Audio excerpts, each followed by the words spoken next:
Co-presented by Vimal. बोलो जुबान केसरी. देशात व्यावसायिक गॅस सिलेंडर तब्बल 993 रुपयांनी महागला.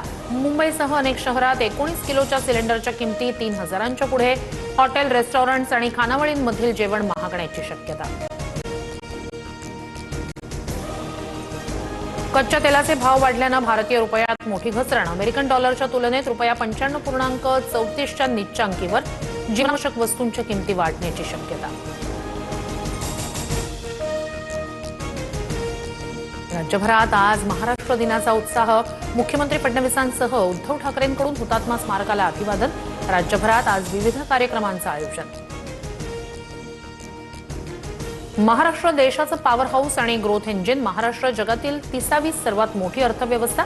मुख्यमंत्री देवेंद्र फडणवीस यांच्याकडून महाराष्ट्र दिनाच्या शुभेच्छा. मराठी बोलणार नाही असं म्हणायची हिंमत रिक्षावाल्यांमध्ये कशी येते? मराठी न येणाऱ्या रिक्षावाल्यांचे परवाने रद्द का केले नाही? राज ठाकरे यांचा सत्ताधाऱ्यांना सवाल. स्वभाषेचा अभिमान असलाच पाहिजे. महाराष्ट्रात राहणाऱ्यांनी मराठी शिकलीच पाहिजे. मात्र भाषेच्या नावावर हिंसा मान्य नाही. मुख्यमंत्री फडणवीसांची भूमिका.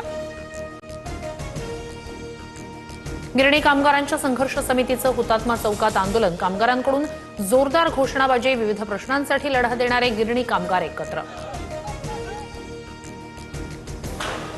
मुंबई पुणे मिसिंग लिंक आजपासून खुला होणार. मुंबई आणि पुणे प्रवासाचा वेळ अर्ध्या तासानं कमी होणार. यामुळे एक्सप्रेसवेवरील टोलमध्ये कोणतीही वाढ नाही. खंडाळा घाटातल्या ट्रॅफिकपासून प्रवाशांची सुटका. मुंबई पुणे महामार्गावर मोठी वाहतूक कोंडी. खासदार सुप्रिया सुळे यांना वाहतूक कोंडीचा फटका. 2 तासापासून वाहतूक कोंडीत अडकल्या.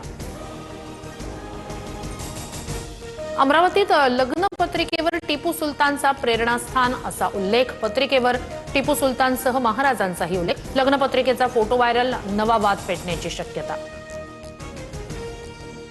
भाजप पदाधिकाऱ्यांकडून पुण्यातील कोंढवा परिसराची पाकिस्तानशी तुलना. कोंढवा परिसराला पाकिस्तानचं कराची म्हणून संबोधलं. सोशल मीडियावर व्हिडिओ व्हायरल.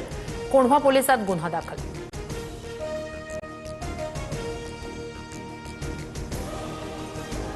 महाराष्ट्र दिनाचं औचित्य साधत राज्यात आजपासून जनगणना मोहीम. 1 ते 15 मे दरम्यान ऑनलाईन माहिती भरण्याची संधी. 2 टप्प्यात जनगणना मोहीम राबवली जाणार.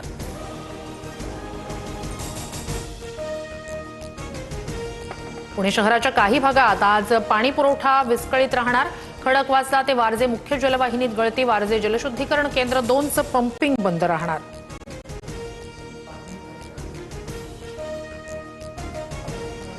कोलकाताच्या स्ट्रॉंगरूम बाहेर तृणमूलच्या कार्यकर्त्यांचं आंदोलन. भाजप कार्यकर्त्यांनी स्ट्रॉंगरूम मधील बॅलेट बॉक्स उघडल्याचा टीएमसीचा आरोप. दोन्ही कार्यकर्त्यांमध्ये बाचाबाची. कोलकाताच्या स्ट्रॉंगरूममध्ये कोणतीही गडबड नाही. सर्व ईव्हीएम सुरक्षित आणि लॉक. बॅलेट बॉक्स वेगळं करण्याचं काम सुरू होतं. सर्व पक्षांना याची माहिती दिली होती. निवडणूक आयोगाचं स्पष्टीकरण.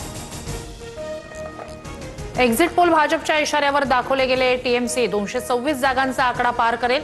पश्चिम बंगालमध्ये मा माटी मानुषचं सरकार बनवणार. मुख्यमंत्री ममता बॅनर्जींकडून विश्वास व्यक्त.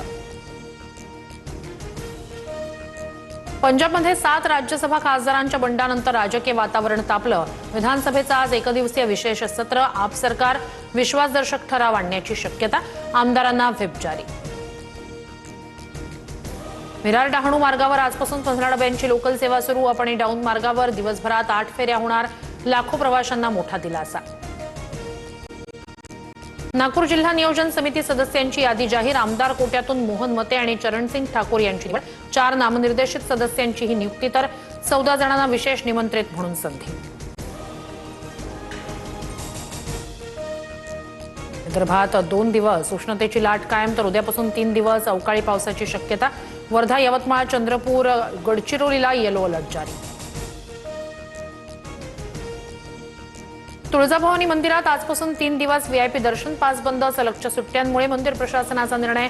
तुळजाभवानीच्या दर्शनासाठी मोठ्या संख्येनं भाविक दाखल. 12वी बोर्ड परीक्षेचा निकाल उद्या जाहीर होणार. सकाळी 11 वाजता बोर्डाची पत्रकार परिषद. दुपारी 1 वाजता ऑनलाईन निकाल पाहता येणार. Co-presented by Vimal. बोलो जुबान केसरी.